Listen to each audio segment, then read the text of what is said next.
आज मी इलेक्शन कमिशनला एक ईमेलवर कंप्लेंट पाठवलेली आहे आणि त्याच्यामध्ये मी म्हटलेलं आहे की एक बूथ 1200 असतो आणि लाईनला माणसं लागली त्याला 2-3 तास लागतात. त्यामुळे बरेचसे लोक त्या लाईनमधून निघून जातात.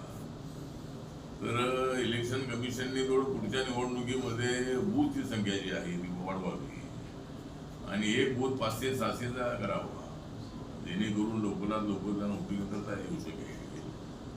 आणि दिव्यांगजन आहेत, सिनियर सिटीजन आहेत, अशा लोकांसाठी सुद्धा काही वेगळी तरतूद करता येऊ शकते का? किंवा अशा काही ज्या बिल्डिंग आहेत, काही वस्ती आहेत, त्या ठिकाणी आपल्याला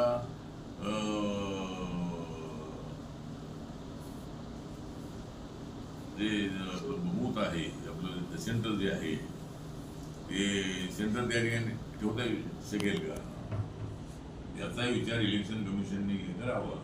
आणि मतदान जे आहे ते मतदान 75-80-85% झालं पाहिजे. या दृष्टिकोनातून प्रयत्न झाला पाहिजे. आम्ही सगळेजण आवाहन करतो आहोत. पण महाराष्ट्रामध्ये पहिल्या 2-3 टप्प्यामध्ये मतदान बरं झालं, पण शेवटच्या टप्प्यामध्ये सगळ्यात कमी मतदान झालेलं आहे. मुंबई शहरामध्ये सुशिक्षित वर्ग आहे, शिकलेला वर्ग आहे, या सबर्बनमध्ये असणारा वर्ग शिकलेला आहे, पण या भागामध्ये मतदान अत्यंत कमी झालेलं आहे. त्याचाही शोध घेणं अत्यंत आवश्यक आहे.